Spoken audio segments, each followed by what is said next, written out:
Hi, my name is Mariah Helmke. This is the Module 5 SLP assignment, the video recording of our PowerPoint for our mini proposal of our DSP project. My DSP project is basically on the changing needs of employees and how a company can alter their benefits that they currently have to accommodate their new employees and or attract more quality employees and become a desirable place of employment. The rationale behind all of this. So basically, employee benefits create a desirable place of employment. So, attracting valued employees. So, and as more millennials are entering the workforce, employee needs are changing, and companies need to be aware that these needs are changing and find out how or what they need to change to attract more quality employees and be able to retain those employees. Employers should want to be a desirable place to work for. Everyone likes being able to brag, oh, I work for this company type thing. So how can a company get to that desirable point? Employers need to understand how they need to adapt to attract quality employees and, kind of how they can get to that point of that desirability of their future employees. So my official research question in regards to this DSP would be, as millennials are entering the workforce, the needs of employees are changing. How does a business try to accommodate the needs and in turn appear as a more desirable company to work for? And as far as, trying to find topics of review for this, I kind of have broken down into a few different things. So the first is obviously the employees, the millennials specifically, and their specific needs. So how they have changed from what they have been in the past, and what are the most important benefits to people now. So like, for example, it could not be pay, as many people would think. It could be more so of having the flexibility of their employment, or having a good work-life balance. Instead of having more money, they would prefer something like that. Company benefits, how they need to adapt, how they can adapt to changing the benefits that are already in place at the company to then be more accommodating for these new employees. Impact to company when better benefits are in place. That's definitely a huge topic for this because, basically happier employees are more productive employees. A better reputation amongst basically the workforce. So kind of getting back to how can they be a desirable place to work for? They have a good reputation. I'm going to want to work for that company. And then a better overall work environment. And then the last topic that I had for review is impact to employees when better benefits are in place. So this could include like improved self-worth, sense of value, knowing their place of employment is working for them. So essentially kind of coming back to not only do you want to work for a great company, but you want this great company to work for you as well. Some relevant business theories. Found quite a few good articles in regards to this. Nothing specifically what I needed, but a lot of good kind of bits and pieces of information to be able to piece together to help me with my DSP project. But the first one is the recruiting millennials for work perks that they really want.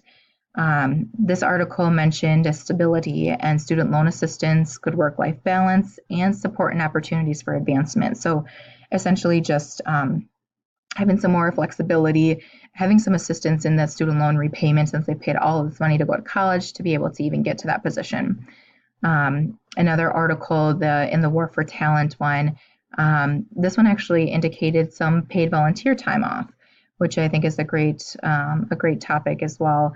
And again, with the student loan repayment, flexible schedule, this one actually said pet insurance, which was interesting as well, and financial wellness counseling. So like, people are wanting to, becoming more money conscious. So wanting to know how they can get out of debt, especially as mentioned before in the student loan repayment, making sure that they can kind of start off life a little bit better than being in thousands of dollars in debt. And the third relevant business theory that I had was the 7 employee benefits that increase productivity by DeMyers. This one kind of came back to a lot of flexibility topics. So flex time, working from home, team events, so having that camaraderie with your coworkers, learning opportunities, family car programs, which it would be like a carpool type situation, and then awards and rewards for performance and break encouragement, which I thought was kind of interesting as well. that pointed out, encouraging to take that time to recoup when you need it in regards to the workday when things get kind of crazy. And then the last relevant business theory was company benefit stats, why you should offer benefits. This one actually was in regards to companies specifically. And one of the main ways that they should offer benefits, according to Rivera, was recruiting. It's a great way to attract quality employees, which is exactly what I was looking for in regards to kind of how a business can make it to that desirable place of employment point. So, having good benefits, word of mouth is huge. The employees are going to go around spreading the word, and thus, hopefully recruiting some very good employees then. Retention, another great point on that as well as productivity, because as mentioned before, happy employees produce more. So methodology behind all of this, I would more than likely go with the case study process, some good qualitative work with those documents that I had found earlier, obviously lots of more research, but also some quantitative aspects to it as well with surveys. I was thinking about doing maybe some paper surveys and also like face-to-face interviews, telephone interviews with people that I can try to get to.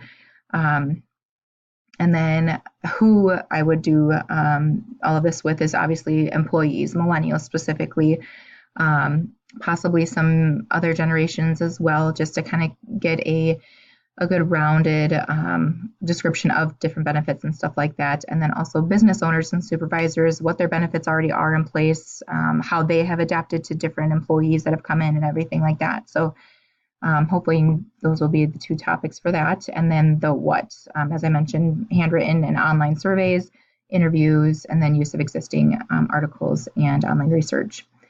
Significance for both company and employee. This is huge for both. So company, obviously, you would get better employees, better quality employees, a better quality work environment, which would include, having a better productivity with your employees, and then also a better reputation. You want to be known as a good company to work for type thing. Employee side, having the good benefits and everything would improve the employee self-worth, better work-life balance, less stress, better just kind of overall health of the employees, which would then improve the productivity. And then a sense of value, having a sense of pride of where you work for, who you work for. And, hopefully with those benefits, they would be able to get that. And these are my references for everything. But yeah, that is my project. Have a good day.